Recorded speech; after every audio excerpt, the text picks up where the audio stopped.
Welcome to Unmasking Government Schools with Sherry Few, USPIE's weekly podcast that empowers parents to reclaim their children's education from government bureaucrats and social engineers. In each episode, Sherry delivers the latest news from the front lines of the fight for the minds of the next generation, equipping you with the tools and resources needed to join the cause. Hi everyone, welcome to Unmasking Government Schools with Sherry Few. I'm April Few, in for Sherry, and I have another great show for you. Today, I have a very special guest with us, but she's only with us in spirit. I'm bringing you the unedited interview I did with the late Donna Hearne for our documentary film, Truth and Lies in American Education. Before I do that, please do me a favor and give us a 5-star rating or a thumbs up and subscribe to the show. And be sure to visit USPIE.org to learn more and join the movement. Today's episode is brought to you by U.S. parents involved in education. USPIE's mission is to empower parents and local communities to break free from federal and national influences, thereby reclaiming parental authority over their children's education. For more insights from U.S. parents involved in education, connect with us at USPIE on X and Facebook. To join the movement, visit USPIE.org. Welcome back to Unmasking Government Schools with Sherry Few. I'm April Few, in for Sherry. I'm a homeschool mom, as well as USPIE's executive assistant, and I'm the protagonist of USPIE's documentary film, Truth and Lies in American Education. Today, we're going to do something real special.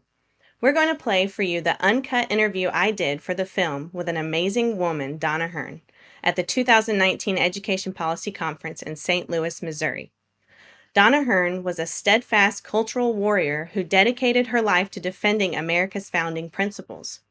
Donna earned her degree in elementary education from Washington University in St. Louis and served in various impactful roles, including a decade at the U.S. Department of Education under President Reagan. She was the founder and executive director of the Constitutional Coalition, passionately equipping citizens to understand and defend the U.S. Constitution and Declaration of Independence. Donna's leadership extended to hosting a radio talk show for over 30 years and serving on local school boards, always advocating for educational integrity.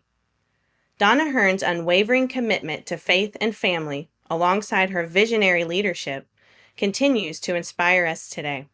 My interview with Donna, recorded just before her passing, reflects her deep insights and enduring passion for preserving America's freedoms. This episode is definitely a tribute to the late Donna Hearne. This month will be 5 years since she passed, and I actually wanted to share with you guys one of the first books that my mother-in-law, Sherry, had me read regarding education policy, and it was Donna Hearne's book, The Long War and Common Core. As I explain in our documentary, Truth and Lies in American Education, I read this book and didn't believe, I was actually kind of confused by some of it because it was so much in-depth information about the inner workings of the education system here in America. And so I did some research, and then, it's been 10 years now since I first read it. I've read it a couple of more times since then, but it's brilliant, especially coming from someone who worked in the Department of Education under Reagan. I mean, she brilliantly lays out all of the problems and how we got Common Core. And I just want to read a couple of the chapter titles. So Common Core and Transformation, Changing the Purpose of Education, the Standards, the Science Standards, Mind and Thought Control, Setting the Stage for Common Core, and Solutions, actually, at the end. But Donna Hearne's interview in our film was probably my favorite. When I sat down with Donna and she began talking about Ronald Reagan being elected, and then he appointed her onto some sort of committee under the Department of Education, I felt like I had insider knowledge that other people maybe didn't have, because she was actually there, and she was chosen by the President of the United States to find out information on the inner workings of the U.S. Department of Education. So it was just a great honor, and I'm pretty sure that I cried in that interview because of all the information that she shared. It was life-changing. Before we watch the full interview, I want to play a clip from our film in which Donna talks about her concerns with so-called workforce development initiatives. Let's watch. I want to thank Donna and her staff for putting on this excellent conference. My name is April Few, and I'm Communications Director for United States Parents Involved in Education. USPIE has been working with the Constitutional Coalition for many years. USPIE is a nationwide... Donna Hearne is the founder of the Constitutional Coalition, and they put on a conference every year in St. Louis, Missouri. So I got to fly out to St. Louis and present USPIE's mission and what we're about in front of several hundred influential education policy people. Committees, a leadership team representing 5 different states. Donna Hearne worked in the Reagan administration in the U.S. Department of Education. And ever since that time, she dedicated her life to exposing the federal government's plan to change our country. She's the one that blazed the trail for the rest of us. In '81, when Ronald Reagan became president, I got a phone call from the White House saying, "We want you to be in the Department of Education and go in and do battle for us." We knew that there was stuff coming down from the federal government that was bad, and so we thought, well, why not? That'd be kind of interesting. Little did we know that we were right on the cutting edge. When you start out, you have all your base, and you move up and you narrow and narrow and narrow and narrow your education options. In other words, you have mathematics, science, history, literature, and so forth, and all the arts. But as the workforce comes into it and all this data is being churned on this child, in accordance with the workforce development boards of your state that say down in 5 years from now we're going to need so many welders, we're going to need so many car salesmen, we're going to need so many of this. Then they start looking through this database and they find that Johnny might be a good candidate. So what do? They start to narrow that education so that when they get up to here, this is who they want.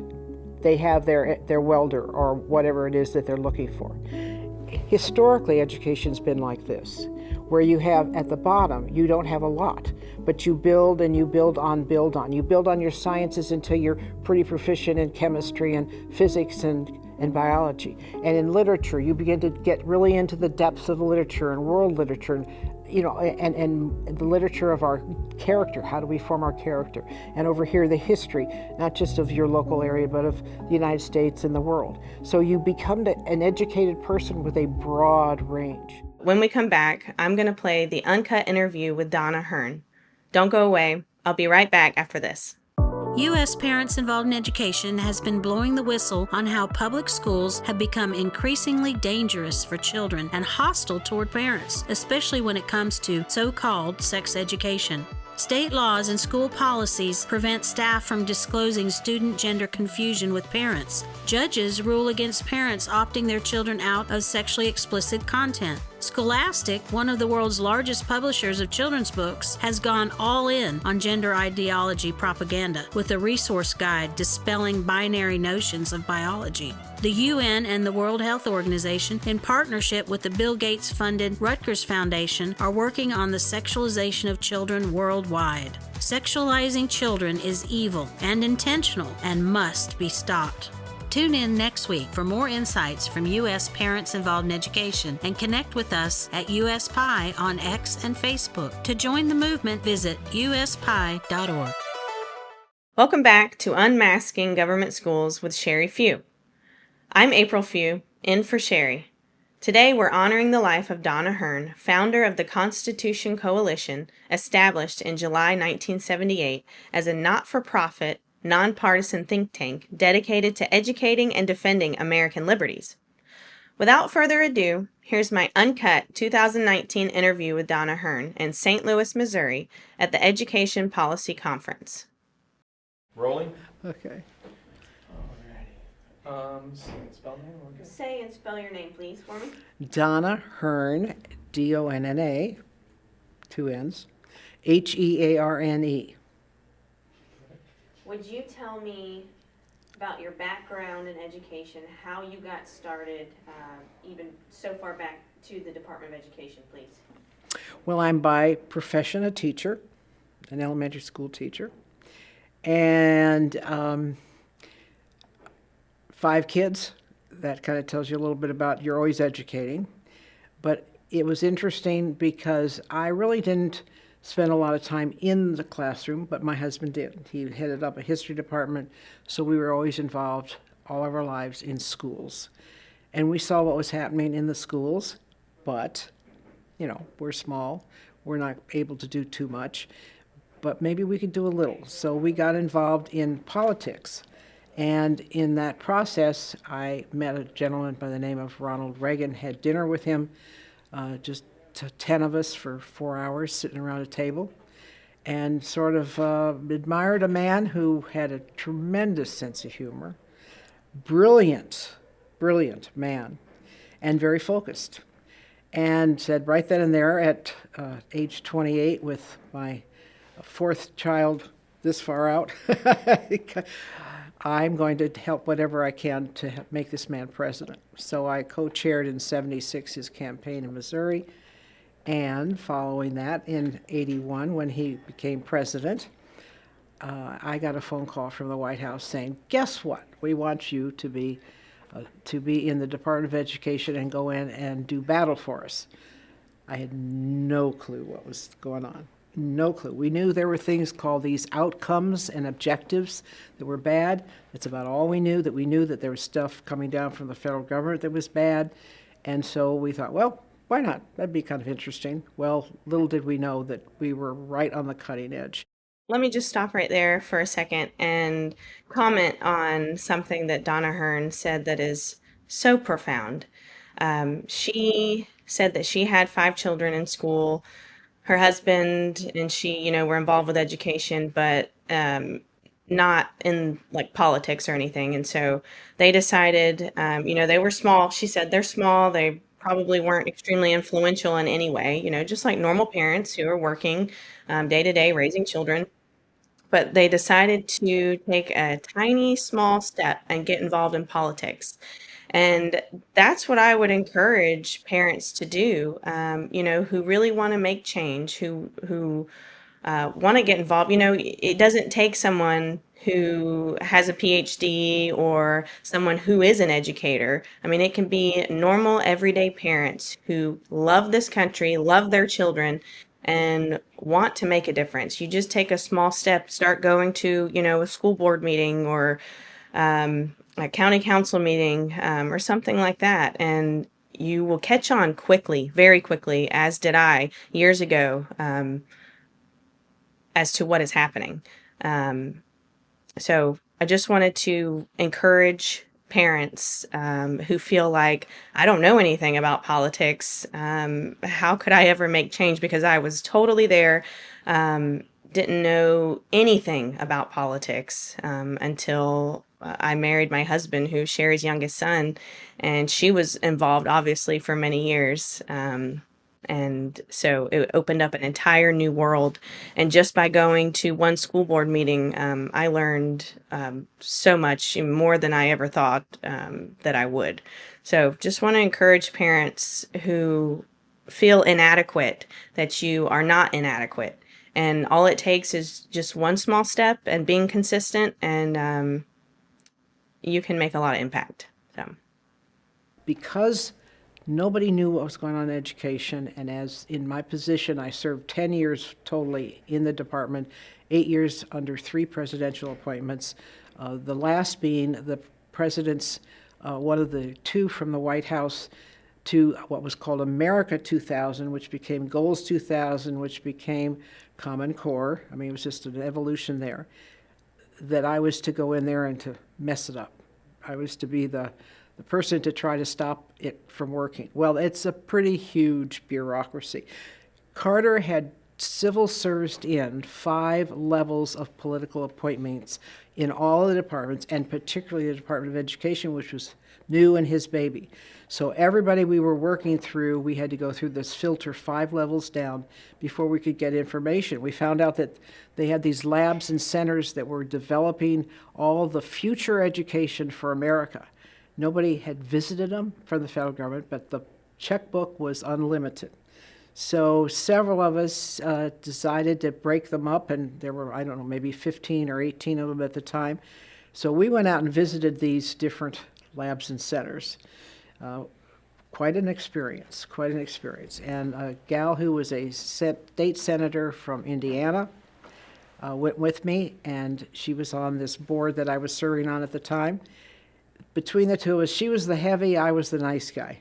She would push them, and I would get all the sweetness, and I would follow along behind her and just kind of take things off the shelves as we were going through, because we didn't know what they were, but we knew that we would probably find out later on. And so we went back, and that was when we really saw what Goals 2000 and Common Core was all about. And that's what made us realize we better let Americans know what's going on. And so that's how we actually started our conferences in '86. I want to mention something, touch on something that Donna just mentioned about she discovered, there were labs and research being done on education. And so with my work with politics and USPIE and education policy, I have heard time and time again that the states control what happens, and that the federal government does not have, there's no nefarious things going on in the federal government, and that, data collection is not happening. And this is just by, everyday parents, not parents that are particularly involved with politics or education policy. But she talks about this data collection and the research happening, 60 years ago. Can you imagine the kind of data collection that we have now, especially with modern technology and every child in school having a Chromebook? The data collection is unfathomable, and it's worth money too. Every keystroke, every answer that a student gives online, on online software or education software programs and things, it collects data. And so that was something that really hit me hard, was when she talked about finding out about the labs and the computers that were collecting all of this data, because that was such a long time ago that, it's probably something that we just can't even imagine nowadays. So many questions just Right. on that stuff, but I'd like to hear from you about the workforce development model of education, what it looks like, how it works on the federal level, state, and local levels.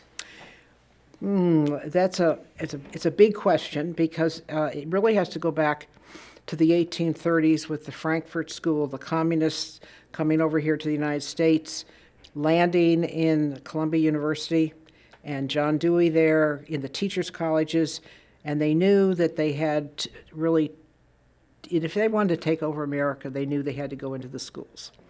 And so if they were going to go into the schools, they had to do it subtly, they had to do it cleverly. They also knew they had to destroy the morality and the virtue of America. So these were sort of a two-pronged attack of the Frankfurt School. They spread all of their poison through the teachers that they trained, and slowly it began to take root. Now, this is the 1830s. We're almost 200 years down the road, so it's taken a long time. But in that process, back in the 1930s, when John Dewey was really, he came on in the 1930s, but the Frankfurt School started in the 1830s. When John Dewey got on board, he got his teachers planted all over the universities, and that's where they trained the schools, the teachers who were going into the schools.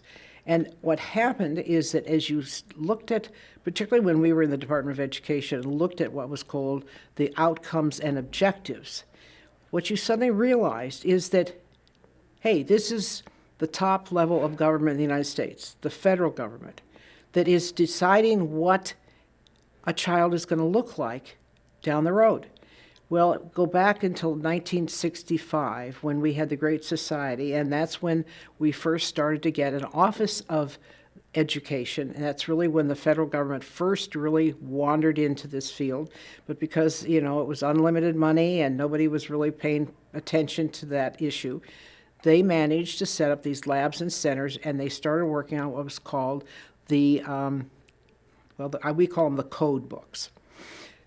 Probably 15 different ones that came out from the 60s and into the late 60s, in which they took the human body, the human mind, everything in society, and put a computer code to it. Now, I know, April, you're too young to know what a computer looked like in 1865, but it is bigger than the screen of this TV, it is bigger than this room. That was one computer. And so for them to have sat down and said, we will assign this computer code, and I don't quite remember what it was, but 0.220345 or something like that, for the condition of the soft tissue of the gums of the child. We knew they were looking at total control. Because what school is going to focus on the condition of the soft tissue of a child's mouth, particularly 5-year-olds, 6-year-olds, 7-year-olds. Now, maybe, in the inner city where they needed dental care and that sort of thing, that's fine, but this was everybody. There was a code for everybody. So we realized at that point in time that this was a top-down system. Now, where did workforce come into? Well, workforce is just of the same mode. It's just the corporate societies, companies and so forth, moving into the field of education because they now got on the gravy train because they want workers. So if they can go through all this data system and sift through it and find that they have a bright young man who wants to be a welder in school A in a certain city, then they're going to work on convincing that child. He might be 11 or 12 and interested in it. They're going to program him to be that welder. Let me just pause there for a minute and comment. I'm just going to pause quickly and make a comment about what Donna explained in the interview regarding coding and the human body and the data collection on children. It's probably hard for many people to accept that this is something that is happening and that happened so long ago. So again, the amount of data collection that's happening today is probably something that is like a sci-fi movie. I mean, that is insane, what they were doing, 60 plus years ago. So, I mean, now with modern technology, it's just scary. It's very scary. And there was a bill in South Carolina here a few years ago that the legislature was trying to pass that would merge all of our data silos. So the way that the data collection is set up now in South Carolina, there's different silos. So, all of the Head Start data is in one silo.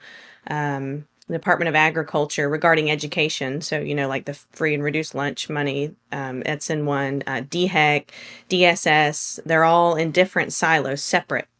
And there was a bill to merge all of the data silos together.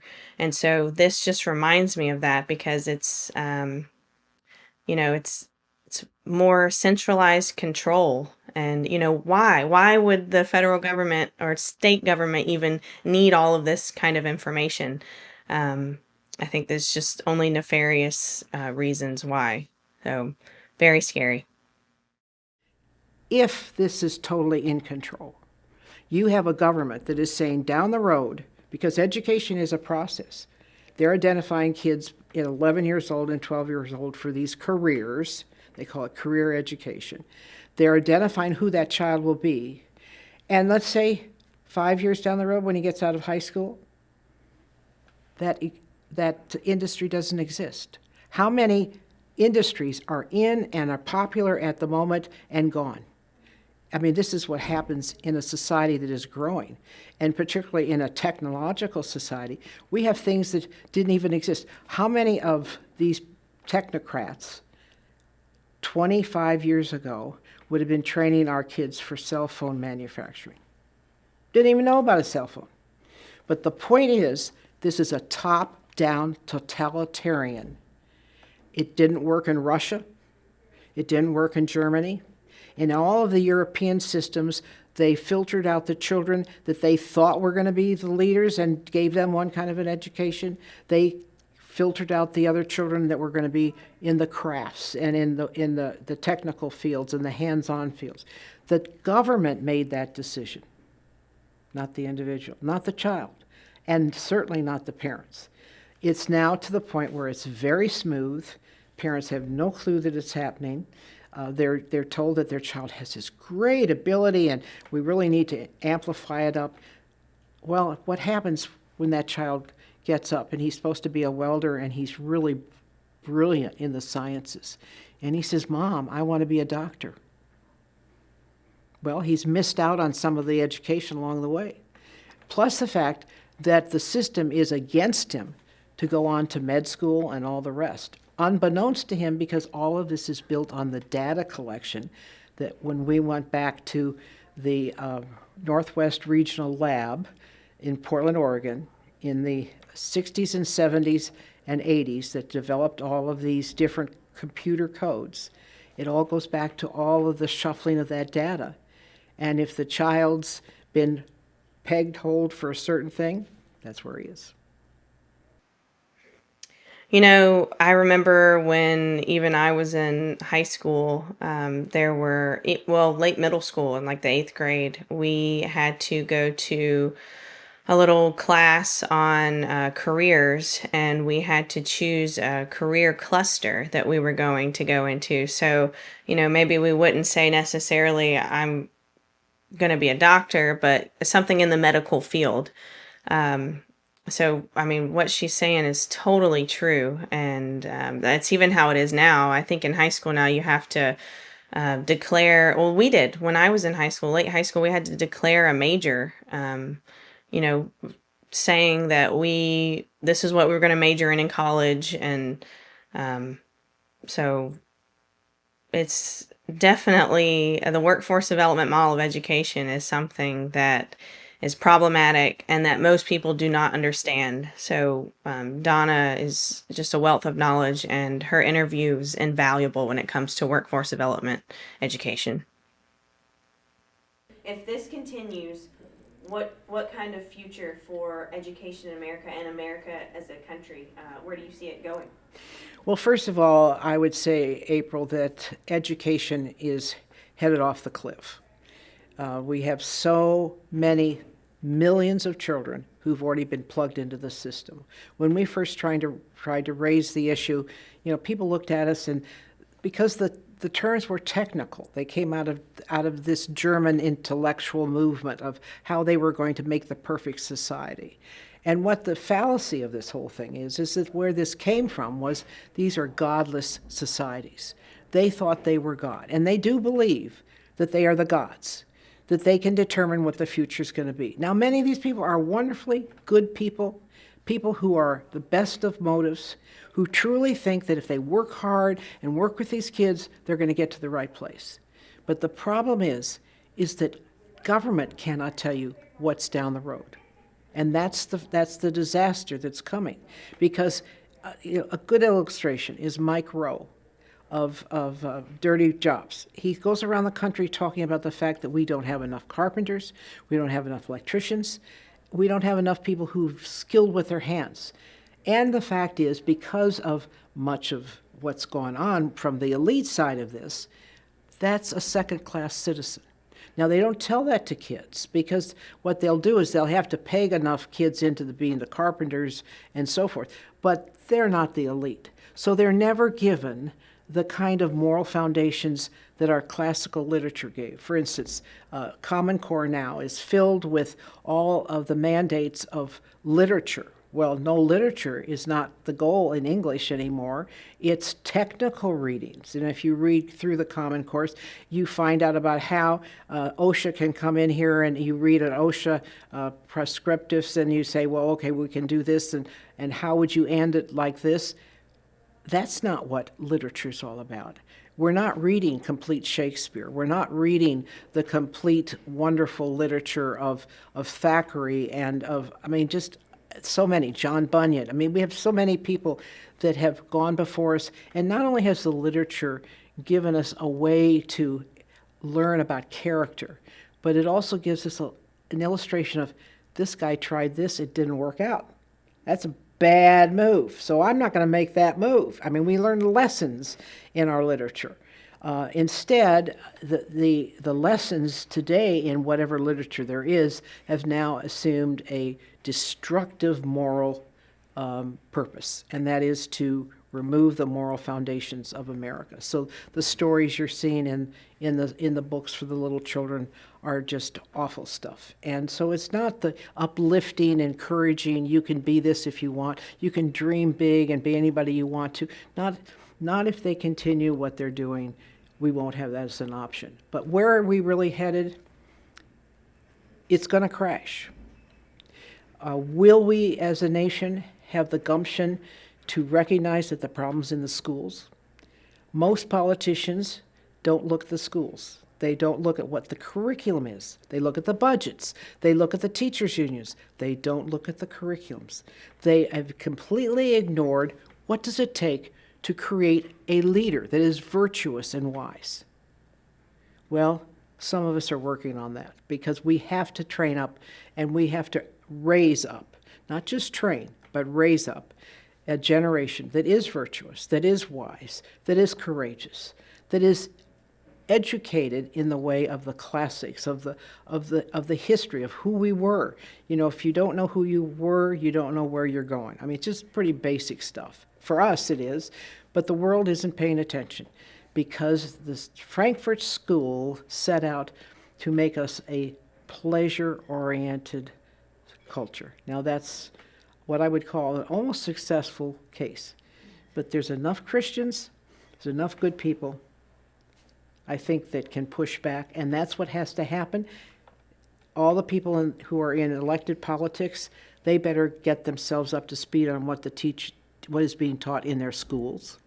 And they ought to see whether they are encouraging the child to be who he wants to be, or is he going to be somebody that society deems they need down the road in 5 or 10 or 15 years, which is what workforce. All of the workforce boards are state funded by and large, a lot of pass-through money from the federal, but they're basically funded at the state level. This can be stopped at the state level if we started to understand what's happening. And of course, our book, The Long War in Common Core, goes into all of that. Just want to point out what Donna was saying about if we have enough parents who make the sacrifice to choose an alternative form of education for their children, one that is, Christ-centered, then we have a hope for saving this country. But that is what it's going to take, is for parents to make the sacrifice. And sacrifice is difficult, but it doesn't necessarily mean that it's bad. As it stands right now, the government school system is educating the majority of the populace. The majority of the children do still go to government schools. There's another man in the film who I interview, Ray Moore of Exodus Mandate, and they are focused on getting an exodus from the government schools because if we get to a certain point where there are enough parents pulling their kids out of that system, then number one, we've got more children who are getting a better education, who when they do become, leaders in our country, will have a good moral compass that is biblically based. And secondly, if we get so many parents who pull their children out of schools, the government school system will just collapse within itself pretty much. So I think it's really important to note that just because something is the norm where, most parents do send their kids to schools, and I think as a society we've gotten super comfortable with that notion. I think we've also become very selfish as parents where, we have to take care of ourselves first and kind of what we want to do. And the kids, unfortunately, especially their education, takes the back burner because everybody else is doing it also. So I think there's not a lot of shame in that because everybody's doing it. But the way things are headed now, there's definitely a lot of people waking up because it has gotten so bad. You almost can't turn a blind eye anymore.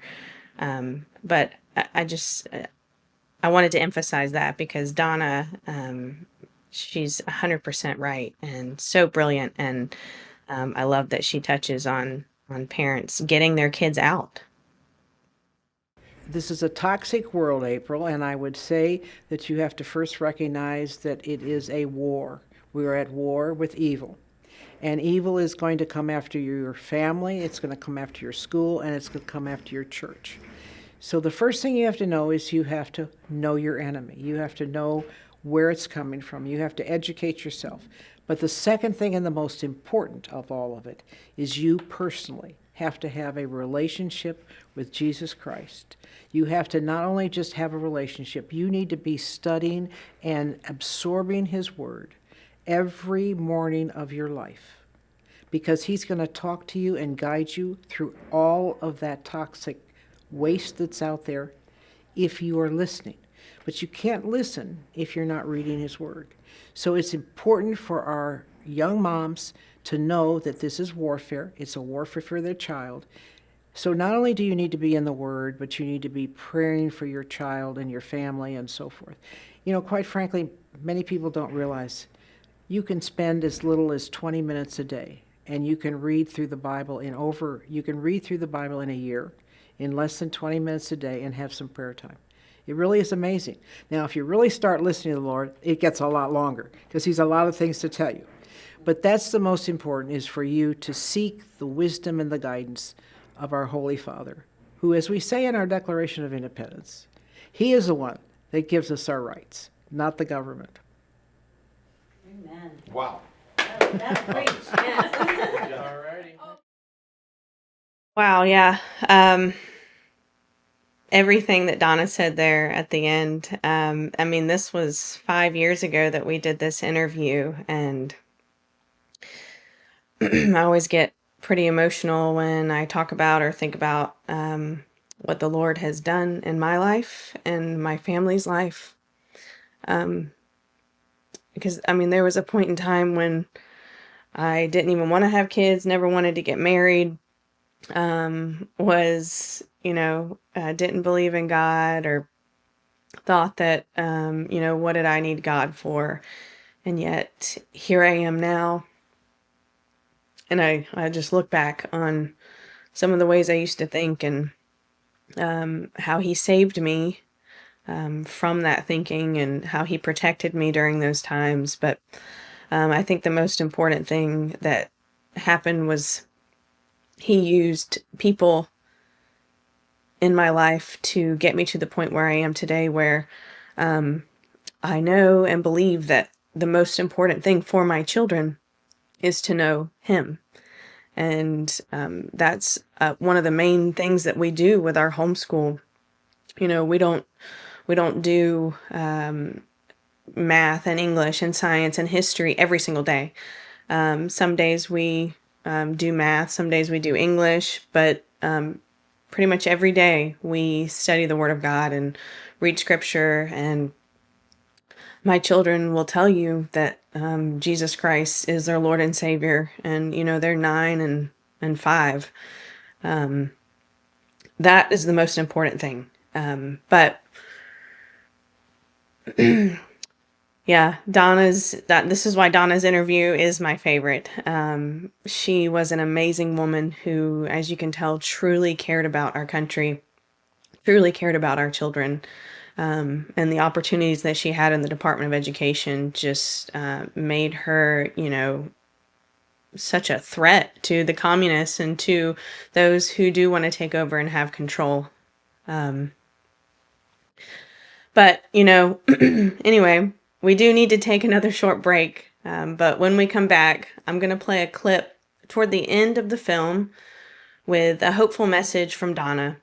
In America, it is illegal to knowingly produce, distribute, or possess pornography that depicts minors in a sexual act, as well as to distribute any pornographic materials to minors. How is it then that public schools have hundreds of books, like All Boys Aren't Blue, which contain sexual nudity, sexual activities with pictures, sexual assault, alternate gender ideologies, and profanity? Most states have obscenity law exemptions for schools, allowing the distribution of school-approved pornographic pornographic instructional materials, and school officials across the country are actively defending books that are so profane that microphones are cut off when parents read them aloud at public meetings. U.S. Parents Involved in Education's mission is to empower parents to resist this blatant attack on children. Tune in next week for more insights from U.S. Parents Involved in Education and connect with us at USPIE on X and Facebook. To join the movement, visit uspie.org. Welcome back to Unmasking Government Schools with Sherry Few. I'm April Few, in for Sherry. Before we close the show, I want to play a clip that's at the end of our documentary film, Truth and Lies in American Education, where Donna Hearne tells me why she's hopeful despite all the challenges we face in society and in regards to the education of future generations. Let's watch. Am I hopeful, April? Yes, I am. Because we've gotten to a point where there's enough people of moral fiber who care enough about their children, who are fearful for their children, and have hopes for their children, that they are willing to make the sacrifice to get their children into schools that teach the right thing. Parents who are disgusted with what's going on in the schools.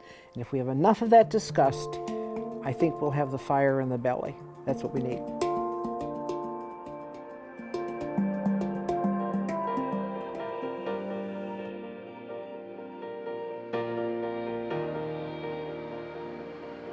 I think that's a perfect way to end today's show. Thanks again for listening and supporting our work. Join us again next week for another episode of Unmasking Government Schools with Sherry Few. U.S. Parents Involved in Education is a nonprofit coalition dedicated to restoring local control of education and parental authority. By empowering parents to reclaim responsibility for their children's learning and encouraging states to move away from federal influence, USPIE seeks to create a culture where parents are the primary decision makers in education and schools support families without the burden of federal mandates. If you want to start a state or regional USPIE chapter in your area, please visit uspie.org and complete the brief questionnaire in the chapters section.